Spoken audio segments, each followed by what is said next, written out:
Vamos a hablar con Pablo Semán, se los contaba, él es sociólogo, doctor en antropología social, es profe en la Universidad de San Martín, investigador de CONICET, escritor. Laburó mucho y labura, entiendo mucho, sobre los temas que tienen que ver con la cultura popular, con la política y con la religión, que cada vez tiene más que ver, me parece, con la política y con la cultura popular, que se mete cada vez más en los barrios.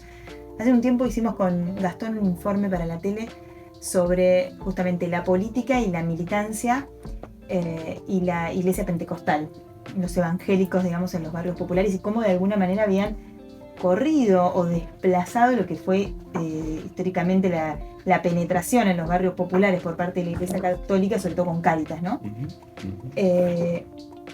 Vos venís hablando, Pablo, sobre esto un montón, tenés un montón de libros escritos. ¿Qué estás viendo ahora en lo que pasa ahora? Sobre todo la gente más joven, que de repente tiene otra mirada, otra lectura, otra manera de vivir y de soñar, inclusive. Sí. Ya, a ver, hay un grupo con el que yo estoy trabajando específicamente ahora, de un grupo de edad que tienen entre 17 y 22, 23 años, que es la generación que le pegó muy fuertemente la pandemia, ¿no? Y además le están pegando varias transformaciones muy fuertes al mismo tiempo. Una es una transformación muy fuerte del mercado laboral. Hay otro tipo de trabajos, hay remuneraciones que en el contexto inflacionario transforman al que está trabajando en una especie de hámster que corre cada vez más para ganar cada vez menos. Y es una generación también muy afectada y dispuesta y organizada por lo que sucede en redes sociales, por nuevas tecnologías. Y digamos, llegan al mundo, ven al mundo de otra forma, ¿no? Porque aparte, ciertas cosas que funcionaron bastante bien en Argentina o bastante mal, es discutible, pero digamos que había menos dudas de cómo funcionaban, a esta generación ya le funcionan menos, ¿no? Porque, digamos, muchos son muy críticos del funcionamiento del Estado. No es que no quieran educación pública, no es que no quieran salud pública, pero ven cómo funciona el Estado para ellos, entonces son muy críticos del Estado, muy críticos de cierto funcionamiento del Estado. A sus demandas, porque no le da respuesta a las demandas de sus padres, porque no les da respuesta a las demandas que creen que van a tener en un futuro. Por las tres cosas, porque, digamos, yo creo que ellos perciben el tipo de transformaciones que ellos están viviendo, pero cómo van a ser determinantes de su propio futuro, ¿no? Muchos chicos, por ejemplo, uno puede decir no piensan en el futuro, y en realidad no es que no piensan en el futuro, sino que no pueden pensar en el futuro y se dan cuenta que no pueden pensar en el futuro, que no pueden proyectarse. Pero eso no pasa hace un montón. Yo tengo la sensación que pasa desde que yo iba a la universidad y pasa Sí, un montón. Sí, porque todos queremos controlar el futuro. No, pero esta sensación de que sí. Esta sensación de que no hay un futuro posible, o que esta suerte de loop de la Argentina siempre hace que no puedas proyectar. No, a ver, los punks nacieron en el fin de los 70 con No hay futuro, ¿no? Pero, a ver, te voy a contar una anécdota de un grupo. Yo hago los focus groups de una manera muy particular, no los llevo a una cámara Gesell, no pago reclutamientos, no me traen perros de Pavlov acostumbrados a contestar. Me junto con alguna gente y vamos a donde ellos quieren y nos reunimos en una casa, en un bar y conversamos. Y en un momento pregunté, ¿cómo es el futuro? ¿No? Y nunca me pasó de tener que intervenir. Yo estudié psicología antes que sociología y antropología, y tuve que intervenir para resolver un bajón anímico que se le causó a todo el mundo. Nunca me pasó. Yo he conducido, no sé, centenares de grupos focales y he hecho miles de entrevistas en mi vida, y nunca me pasó de preguntar por el futuro y que los chicos hicieron una especie de apagón de su voz porque no podían decir nada. Y entonces dije, miren, a ver, ¿qué pasó acá? Porque parece que toqué un tema complicadísimo. Y entonces me empezaron a contar con un tono muy angustiado las mismas cosas que me habían contado al inicio, que era cómo vivían su trabajo, cómo no podían organizarse para estudiar, porque sus trabajos les ocupan tiempo enorme, entonces no les queda tiempo para estudiar, que supuestamente es la garantía de progreso. cómo incluso se comparan con sus hermanos de generaciones, digamos, no tan distantes, y dicen, nosotros no podemos hacer ni siquiera lo que hicieron nuestros hermanos. Nuestros hermanos mayores, chicos de 17, 18, que ven que no llegan a concretar las cosas que concretaron hermanos de 28, de 27, de 26, que terminaron una carrera universitaria y ellos no lo pueden hacer porque están trabajando en 3 trabajos, con horarios discontinuos, donde no les alcanza, donde aportar al hogar les exige cada vez más, donde no pueden alquilar, bueno, mucho menos comprarse, ¿no? Entonces me parece que hay un salto, no sé si cuantitativo o cualitativo, en esa imposibilidad de proyectarse para muchos jóvenes, no para todos, ¿no? Pero es una nota angustiante en la experiencia de la generación. Que le encontrás argumento, digamos, que les encontrás sentido en la realidad, o sea, tienen un porqué a esa angustia. Sí, digamos, porque aparte, a ver, todos nosotros con nuestras distintas edades, por lo menos tenemos noticias de que hubo inflaciones tan altas, aunque no las hayamos vivido todos, yo sí, pero estos chicos nunca habían vivido una inflación como la que están viviendo, y es justamente la etapa en que están organizando su vida con el dinero. Es interesante lo que planteas. Hace un par de semanas hacíamos una entrevista en la tele a un chico trapero, a propósito de la música que quiero que hablemos también, que había hecho como un tema con Milei. Entonces y defendía y bancaba, digamos, la propuesta de Javier Milei. Entonces lo entrevistamos y en un momento pensé de por qué votaba Milei. Yo en realidad le pregunté si lo habían contratado para hacer ese tema. Bueno, lo había hecho como militante. Dijo que él era militante. Entonces le pregunto por qué votaría Milei, y una de las cosas que me dice es por la libertad. Entonces yo le pregunté, ¿y en qué sentís que hoy te falta libertad? ¿En qué hoy no te sentís libre? Porque cuando uno tiene una demanda tan fuerte de libertad es porque hoy te falta, ¿no? O sea, se supone que es algo que un candidato te está ofreciendo que hoy te falta. Y la respuesta de él fue con la economía. No fue con el concepto de libertad como uno podría pensar en la Revolución Francesa. Entonces me pregunto si el problema es únicamente económico, y lo que propone Milei es una propuesta de esos problemas económicos sistémicos en un loop que tenemos siempre en la Argentina, o es una propuesta que con la excusa económica busca un cambio cultural. No generar, sino representar un cambio cultural que ya está en la sociedad. Claro, o sea, lo que pasa que, a ver, yo creo que lo que pasa con Milei es una cosa que no todo el tiempo fue pasando lo mismo. Y una cosa es lo que pasaba hace 5 años con la gente que se acercaba a Milei, o hace 7, y otra cosa es lo que está pasando ahora. Y el tiempo de la política y el tiempo de la conciencia social es un tiempo, a veces es retroactivo. Entonces nosotros decimos hoy decimos que ayer nos sentíamos mejor, y por ahí ayer nos decíamos que nos sentíamos bien, ¿no? Entonces hay toda una operación, no es una conspiración, hay una operación cultural en marcha, digamos, donde convergen varios factores que apuntan a redefinir retroactivamente ese pasado en el contexto de esta crisis, que es de inflación, que es de proyectos de vida, que es de transformación de las situaciones vitales de los jóvenes. Y entonces ahí entra un poco la cuestión de la libertad, que en parte sí se remite a muchos de estos jóvenes trabajan en empleos donde las regulaciones estatales a ellos les aparecen como monstruosas, y hay una pérdida del sentido de la experiencia y de la existencia del Estado, ¿no? Entonces ellos pueden ver el Estado como una carga oprobiosa, más allá de si eso tiene fundamento o no, si es exagerado o no. Y al mismo tiempo también pasa otra cosa que es mucho más complejo, y esto te pido 3 minutos para poder decirlo, que, a ver, parte de lo que caracteriza la experiencia de esta generación es la disociación entre 2 grandes planos, que es, todos nosotros formamos nuestra conciencia, nuestros sentimientos en relación a medios de comunicación, estructuras culturales, estructuras educativas más o menos enraizadas en el país, ¿no?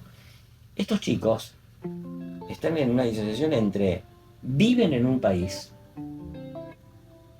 pero las dinámicas culturales son mucho más globales, y no solo de las dinámicas culturales de producción de sentido o los sentidos a los que acceden, sino los dispositivos que producen sentido. Entonces es como si estuvieran parados en una cosa que bajo sus pies se abre, ¿no? Y te obliga a abrir los pies, y estás con un pie en Argentina y con otro pie en una situación global, en una situación internacional. Los dispositivos culturales del capitalismo contemporáneo, que son totalmente globalizados, crean esa situación en la cual, digamos, ¿en qué se expresa esto? Se expresa en una cosa muy sencilla, que es los estados nacionales, no solamente en Argentina, durante todo el siglo XX no tuvieron nunca un problema para organizar una campaña de vacunación. Y durante la pandemia, los estados nacionales tuvieron más o menos siempre algún problema para organizar una campaña de vacunación. Porque la autoridad cultural del Estado, los ministerios, las entidades nacionales fue desafiada más o menos por rumores en Twitter, en Facebook, ¿no? Y eso es una situación totalmente nueva. El Estado y las instituciones culturales de un país, que muchas veces eran privadas, más o menos funcionaban en el mismo sentido. Pero perdón, para mí la cuestión de la vacunación es eso no existía antes, digo, el problema no es un poco la tecnología en ese sentido, digo, porque se desperdiga mucho más rápido. Claro, sí. O sea, la tecnología no es neutral, ¿no? Hay un desafío a todas las autoridades, porque y es un problema. O sea, yo sé que el profesor de matemática de la escuela sabe más matemática que el padre del alumno, pero el alumno, el padre del alumno puede leer en Twitter que hay una matemática alternativa. Sí, o el alumno usar el chat GPT para lo que quiera. Claro. Sí. Entonces, ciertas referencias culturales de las cuales no se dudaba, y ciertos dispositivos de los cuales uno no dudaba, ahora esos jóvenes están en la posibilidad de dudar. ¿Y eso no sería bueno? Bueno, porque yo a priori tendería a pensar que es bueno. Sí y no, me parece que tiene valores ambiguos, ¿no? O sea, yo parto de una idea que es, por ejemplo, el desafío a las vacunas, ¿no? Que saquemos la vacuna del coronavirus porque se instaló que es polémica. Pero, digamos, en Italia venía habiendo una rebelión antivacunas con el sarampión, con la polio. No, pero yo me refiero, Pablo, a... ¿Qué quiero decir?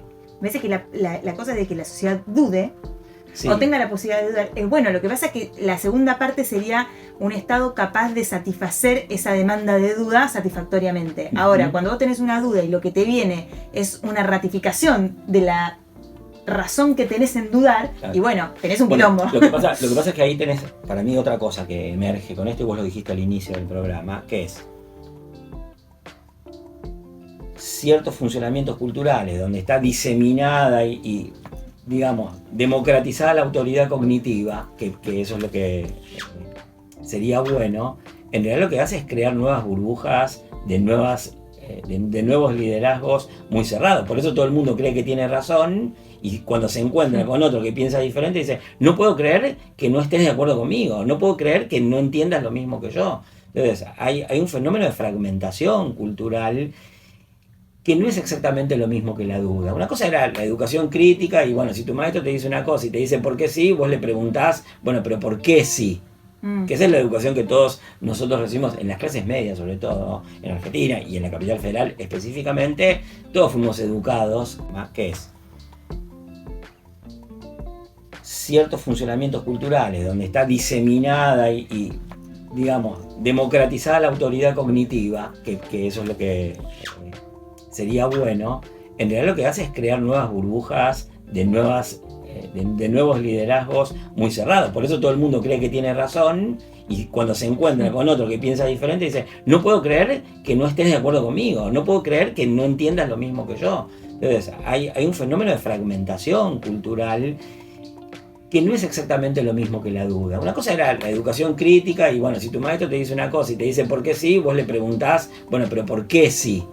Que esa es la educación que todos nosotros recibimos en las clases medias, sobre todo en Argentina y en la capital federal específicamente, todos fuimos educados, las clases medias en preguntar por qué. Y nunca te conformes en un por qué sí. Y eso era, bueno, pensalo vos, hacelo tuyo, ¿no? Incorporar esas razones. Pero ahora lo que sucede es otra cosa.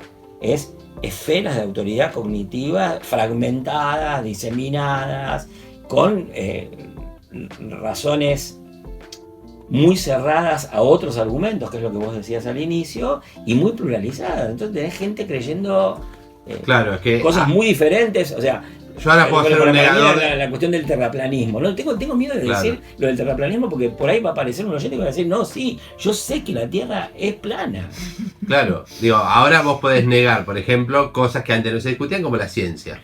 ¿No? Antes la ciencia era una cuestión. Es que la apunta con la vacuna, me parece. Claro. O sea, y digo por eso, saquemos la vacuna del COVID, que, o sea, yo no aceptaría, pero el sarampión o el terraplanismo, ¿no? Entonces, también es cierto que había un montón de gente que tenía un montón de herramientas que más o menos les servían, y ahora esas herramientas parecen no servir porque hay un desajuste que tiene que, y ahí vuelvo al otro que me preguntabas, entre expectativas y posibilidades. Estaba pensando, porque estamos hablando como de un montón de cosas que es difícil también hablar en radio. Yo laburo en medios y hago la autocrítica. Siempre la velocidad hoy a veces va en contra de esta idea de pensar, pero no siempre, porque a veces clavarte una espina son 3 segundos, es hacer una buena pregunta. Lo que pasa es que de repente no tenemos el tiempo para pensarla. Te continúo algo de tu buena pregunta que me olvidé de decir antes. También hay que tener en cuenta, específicamente en Argentina y en esa situación de descontento económico que tienen los jóvenes, que esos jóvenes son los que vivieron unos últimos 10, 12 años de desempeños más que mediocres de la economía, no es solamente la inflación. Entonces, Argentina es un país que en los últimos 50 años el PBI per cápita solamente creció, 10, 12 años. Muy concentrados en un momento del kirchnerismo, aparte. Pero los jóvenes que hoy tienen 17, 18, 19, 20 años vienen viviendo una economía que no crece desde hace 10. Su experiencia es el estancamiento. Perdón, y que además la principal fuente de creación de empleo fue en el sector público y no en el sector privado. Sí. Y el estancamiento, ¿no? Ahora, lo que quiero preguntarte es, ¿eso vos observás, es transversal a clases socioeconómicas o está particularmente concentrado en algunos segmentos? Mirá,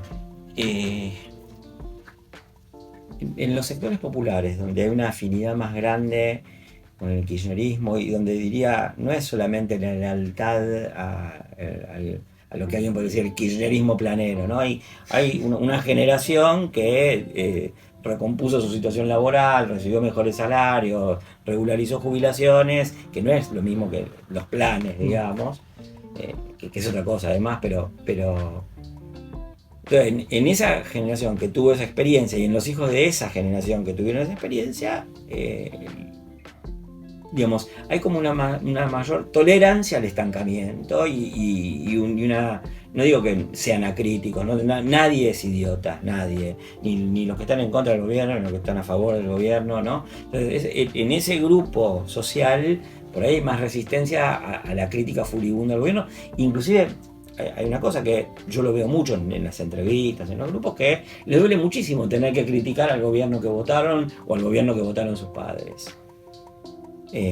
Por lo tanto, te diría que en clases donde el voto al peronismo ha sido históricamente más débil, tenés más presencia de esta crítica al estancamiento, y esa crítica al estancamiento hoy se expresa muy fuertemente con la identificación con Milei, ¿no?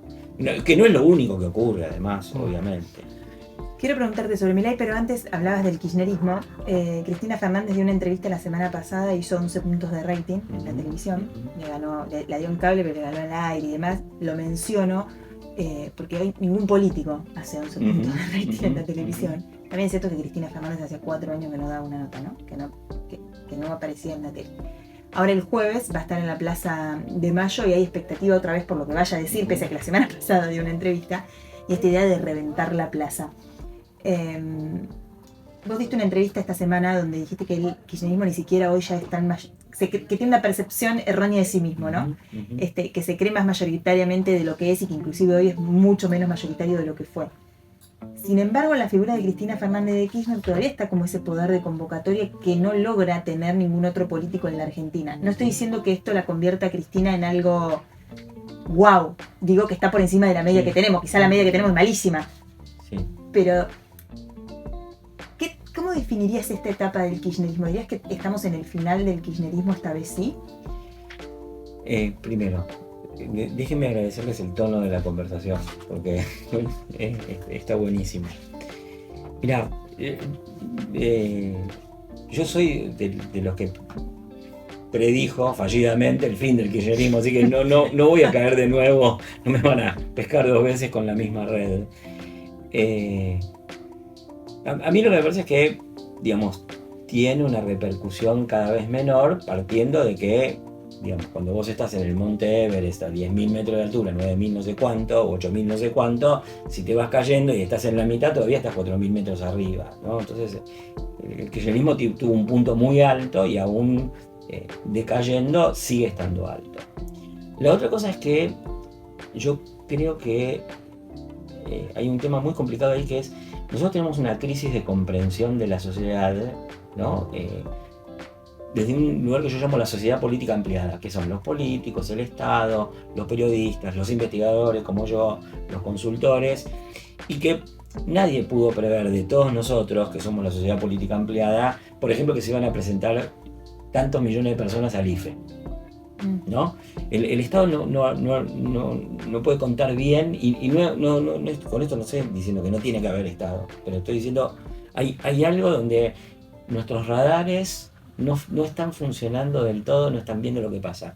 Uno de esos radares que funciona mal, para mí, es el del rating. ¿Cuánto es un punto de rating? ¿Qué están midiendo? O sea, hay una serie de experiencias que se están haciendo en medios alternativos que son formadoras de sensibilidad, de conciencia, de todo tipo de conciencia, porque algunas me gustan, otras no, que a nosotros se nos escapan y por ahí tienen mucho más efecto que eso. A mí me parece que las cosas que pasan en los canales propiamente políticos afectan mucho a la sociedad política ampliada. Eso es una primera cosa. Y además hay otra cosa que es también, y esto es una situación relativamente contemporánea, es todo el mundo puede llenar la plaza. Haz tu propia plaza. O sea, entre redes sociales que anularon la distinción entre organización y espontaneidad, entre fuerzas políticas organizadas, todas las fuerzas políticas tienen micros, y todas las fuerzas políticas pueden llevar gente, y todas las fuerzas políticas tienen militantes que llevan gente. Entonces, la plaza, el rating, no digo que no signifique nada, porque creo que Cristina es una persona muy importante para muchas personas, pero me parece que hay que ponerle nuevos parámetros a los fenómenos políticos. Y por otro lado, también es cierto que entre los dirigentes políticos no hay ninguno que esté afirmando una propuesta tangible de futuro, y Cristina, aunque sea, representa un pasado que se podría repetir, por lo menos para muchas personas. Entonces ya es algo, ¿no? O sea, sí, mientras no sea el pasado reciente, digo, claro, los últimos 4 años. Claro, pero también es cierto que el kirchnerismo se despega de eso. Yo no. Claro, pero lo que yo digo es efectivo en ese despegue, porque fíjate que lo que acabas de decir, Cristina te remite un pasado que fue mejor. Pero pará, sí es la vicepresidenta de esta nación y es la responsable de esta estrategia electoral. Pero ahí, viste. O sea, yo estoy de acuerdo con el punto donde llevas la cosa, que es, bueno, hay un problema de esta experiencia política del Frente de Todos que afecta a todos, incluso a los que no lo votaron, que, perdón por lo que voy a decir, pero es una experiencia de mucha irresponsabilidad de los dirigentes. O sea, no se puede personalizar, es un problema estructural. Uno creyó que iba a poder hacer una cosa, el otro creyó que iba a poder hacer otra, hicieron un pacto de mala fe constitutiva, y los desacuerdos de esa mala fe constitutiva los estamos pagando todos. Con una crisis política tremenda, con un gobierno donde no se pueden poner de acuerdo ni para decir buen día. Quedan unos minutitos los finales con Pablo Semán, doctor en antropología social, sociólogo, investigador de CONICET. Una charla increíble, o sea, me quedaría charlando un montón. No sé ustedes, pero a mí se me abrieron un montón de preguntas. Él hace poco dio una nota en la que decía hay un montón de chicas que van a votar a Milei y están a favor de la interrupción legal del embarazo. Hace poco hablaba con otro sociólogo, con Eduardo Fidanza, que él decía que llamativa, hay una característica, muchas diferenciadas en Milei, pero una de ellas es que lo votan muy pocas mujeres, que es uno de los pocos candidatos en que los votan mujeres. Entonces esta definición tuya me llamó la atención y primero me gustaría saber como qué explicación hay porque digo, la militancia de la interrupción legal del embarazo es muy fuerte, es como una cosa que no sé, yo como mujer te lo digo, no sé si, o sea, me puede encantar el candidato, no es el caso de Milei en lo personal, pero me puede encantar el candidato, pero es una cosa con la que no podría decir, bueno, me hago de cuenta que esto no lo piensa, me olvido que el tipo quiere derogar esa ley y lo voto. Mira, hay varias cosas. La primera es esta. Yo creo que inicialmente, y algunas encuestas captan esto para mí con cierto retraso, la composición abrumadoramente mayoritaria de hombres en el contingente de votantes eventuales de Milei es algo que yo creo que va cambiando. Yo tengo otros indicadores. En las cuentas de seguidores de Instagram de Milei o de gente cercana a Milei, en los más nuevos hay cada vez más mujeres. En las caminatas que hace la gente de Milei hay otra proporción de mujeres. Y además, yo estoy trabajando con el mileísmo masivo, que no lo busco, lo encuentro. O sea, yo hago grupos focales y me aparece gente que yo no pensaría que vota a Milei y vota a Milei. Cada vez más, ¿no? Como una sensación de ola, ¿no? Como claro, entonces hay nuevas horneadas si no, viste, no estamos pensando en un candidato que puede tener, no sé, incluso 10% es un montón, 20% podría tenerlo y no sabemos si puede tener más. Eso es lo primero. Lo segundo es, la gente abraza las contradicciones, ¿no? de los referentes políticos que elige. O sea, yo me la he pasado mi vida entera tragando sapos y diciendo, bueno, pero esto es importante y lo otro no, y son cosas súper importantes, incluso súper importantes para mí. Y la tercera cuestión que yo creo que es muy importante tener en cuenta es que yo creo que uno de los grandes cambios de la revolución de género, que además yo creo que viene de mucho antes de 2015, 2016. De hecho, yo escribí alguna cosa sobre cumbia y género en un libro en Estados Unidos en 2009, ¿no? Y lo venía observando en lo que yo llamaba la activación de la sexualidad autónoma de las mujeres en los 2000 y en los 90, ¿no? Entonces, no es que yo no me he fijado en esas cosas, no es que no soy atento a esas cosas, no es que soy el hombre deconstruido, tampoco, pero hay algo que a mí me sigue llamando la atención y sobre todo me llama la atención porque es un dato más actual, que es, en los sectores que uno llamaría tradicionales, ¿no? De moral tradicional, las mujeres conocen el repertorio de acciones para defenderse del acoso de los hombres. Y entonces pueden votar Milei por razones económicas, pero sufren, contraatacan y se defienden del acoso de los hombres que están lanzados al mundo de una manera complicada, y por eso los hombres, además, como efecto de esa revolución de género, así como las mujeres saben defenderse, los hombres no saben qué hacer. Y eso sí que es transversal, Juan. Eso es totalmente transversal, ¿no? Tampoco saben qué hacer las mujeres a veces en otras circunstancias, pero digo, el repertorio de defensa del propio cuerpo no es un patrimonio de la militancia feminista específica que uno puede decir, bueno, este es la típica feminista. No es así. En ese contexto, muchas de las chicas se sienten más seguras para abrazar la contradicción y decir, bueno, mira, mi prioridad es esto. Igual aparte la ley de aborto ya está, ¿no? O la ley de interrupción voluntaria del embarazo.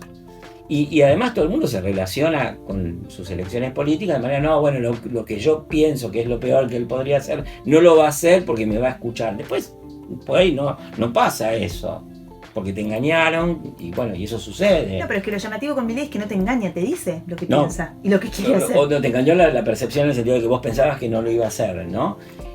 Pero ¿por qué están puestas otras cuestiones por sobre la interrupción voluntaria del embarazo? Bueno, porque yo creo que el motivo económico... ¿O crees que la clave está en la cuestión económica? Y sí, muy fuertemente.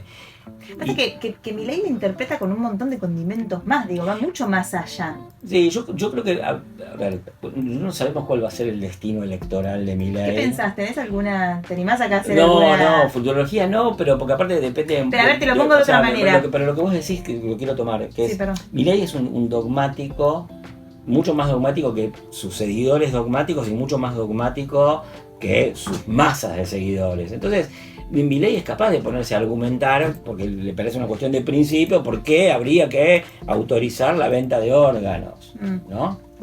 Y Milei no le rehúye, y bueno, en ese sentido él se hace un daño electoral a sí mismo, que desde el punto de vista de mi posición política, que es que yo preferiría que él no ganase, a él lo daña.